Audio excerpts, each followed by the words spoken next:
Lebih lengkap kondisi terkini dan juga bagaimana proses evakuasi korban di lokasi Pondok Pesantren Al-Hozini sudah bergabung jurnalis Kompas TV Kika Madona dan juga juru kamera Andika Pratama. Kika, selamat petang.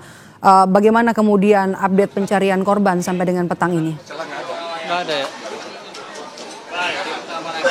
Ya, Maidop dan juga saudara, jadi informasi terbaru yang juga kemudian tadi baru saja disampaikan sekitar pukul 3 sore, jumlah korban yang telah berhasil dievakuasi namun dalam kondisi meninggal dunia ada 5 orang dan saat ini sedang dalam masa atau proses identifikasi terkait dengan identitas dari masing-masing korban tersebut.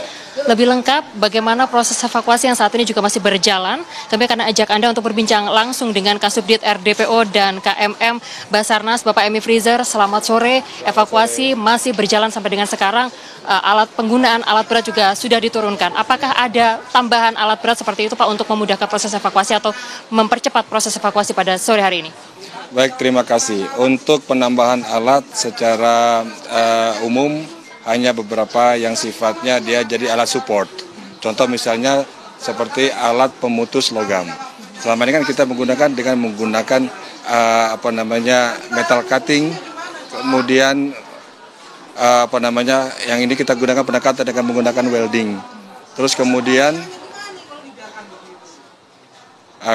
untuk proses penambahan peralatan, ada penambahan peralatan kren dari PT Eka Cipta semalam sudah bergabung dengan kita untuk menawarkan tambahan peralatan dan juga personil. Termasuk juga dari PT Hilti Indonesia untuk alat-alat puncher dan alat-alat cutting metal itu juga sudah tiba, sudah bergabung.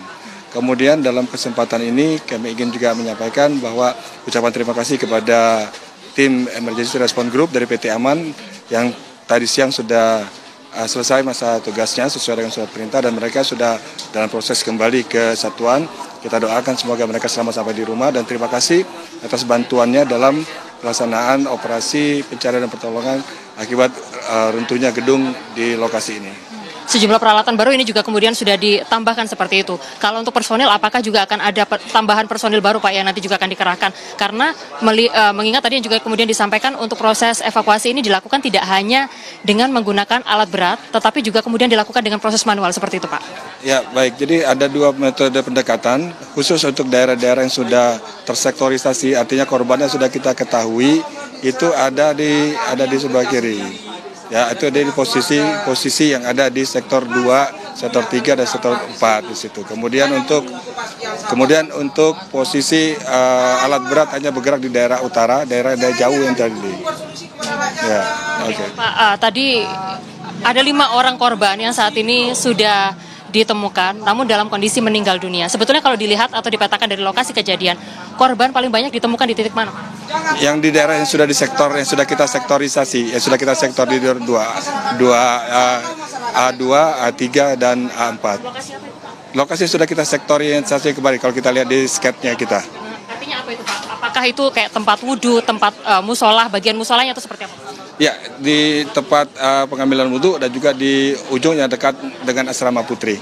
Situ masuk di situ ya. Pak, satu lagi. Apa mungkin pesan yang ingin disampaikan kepada anggota keluarga yang saat ini juga masih menunggu proses evakuasi yang saat ini sudah berjalan? Aku nggak konsen jadi. Oke. Jadi gimana terakhirnya? Untuk anggota keluarga yang saat ini masih menunggu bagaimana jalannya proses evakuasi yang saat ini sedang berjalan. Kita tetap mengupayakan yang terbaik untuk kehati-hatian ini. Jadi kita tetap berusaha memaksimalkan upaya yang kita lakukan demikian. Terima kasih untuk waktunya bersama kami di Kompas TV, Bapak Emi Freezer. Seperti yang tadi juga kemudian sudah disampaikan, proses evakuasi juga masih berjalan, Maidop dan juga saudara.